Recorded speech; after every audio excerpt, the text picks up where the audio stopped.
আব্বু, আমি অফিসে যাচ্ছি। বাবা একটু দাঁড়াও। কি বাবা, কিছু বলবেন? বাবা আমার কয়টা টাকা দে তো। কি ব্যাপার আব্বু? কয়দিন আগে না আপনার ওষুধ নিয়ে দিছি, আবার টাকা কি করবেন? একটা কাজের দরকার আছে, দে দে আমার কয়টা টাকা দে।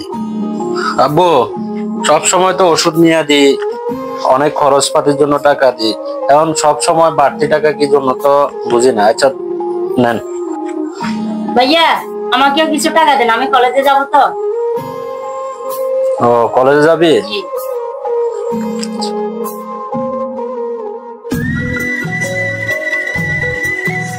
কি ব্যাপার রমজান সাহেব, আজকে আপনাকে অনেক বেশি চিন্তিত মনে হচ্ছে।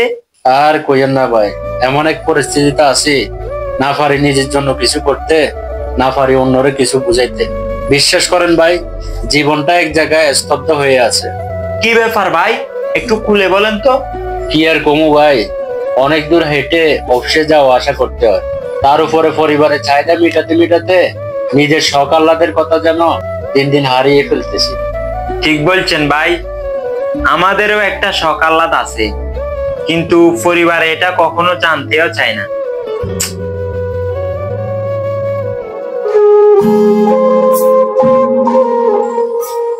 ভাইয়া অফিসে যাচ্ছেন? হ্যাঁ, অফিসে যাচ্ছি তো। ও আচ্ছা, দাঁড়ান, আপনার জন্য একটা সারপ্রাইজ আছে। সারপ্রাইজ? হ্যাঁ, কি দেখি বলো? আপনার সবটা বাড়ি। আরে কি পাগলামি করতেছ, আমার অফিসে দেরি হয়ে যেত। আপনি কিছু দিকে নামেন না।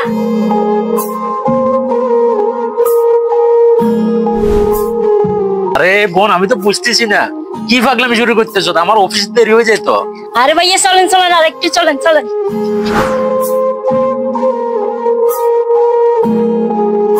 আব্বু, এটা কি? আমি তো কিছু বুঝতেছি না। খুলি দেখো। বলি দেখবো? হ্যাঁ, দেখো।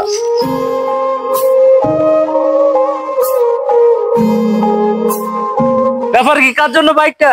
আজকের থেকে এটা তোমার। কি বলেন, এটা আমার জন্য? এই যে লো, এই চাবি লো, বুঝলো চাবি। ভাইয়া ধরেন আপনার জন্য এই জুতাটা। ভাইয়া আপনি তো সব সময় সিডা জুতা পায়ে দিয়ে অফিসে যান, তাই আমি আপনার জন্য এই জুতাগুলো নিছি। আপনি এখন থেকে অফিসে যাওয়ার সময় এই জুতাগুলো পায়ে দিয়ে অফিসে যাবেন। জুতাগুলো তো অনেক দামি, বোঝা যায়। তুই টাকা কই পাইছস?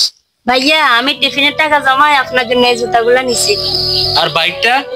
বাবা তুই তো সবসময় আমাদের দুঃখটা বুঝস, এবার না হয় তোর দুঃখটা বোঝার চেষ্টা করলাম। তোর থেকে বাড়তি টাকা যে নিতাম, সে টাকা জমিয়ে জমিয়ে তোর জন্য এই বাইকটি কিনেছি।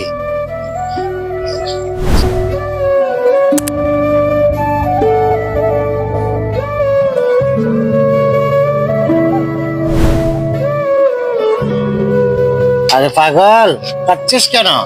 বাবা থাকতে তোর কোনো চিন্তা নাই। আসলে বাইকটা অনেক সুন্দর হয়েছে, আমি অফিসে আর যাতায়াতে আর কষ্ট হবে না আব্বু। বাবা একটু টাইল দিয়ে দেখো। ভাইয়া আপনার বাইকে আমাকে উঠাবেন না? দে ওঠো। যারা পরিবারের হাল ধরে দিনরাত নিজেকে বিলিয়ে দেয়, আমরা তাদের শখ আহ্লাদ পূরণ করার চেষ্টা করব। ভিডিওটি ভালো লাগলে একটি শেয়ার করার অনুরোধ থাকবে।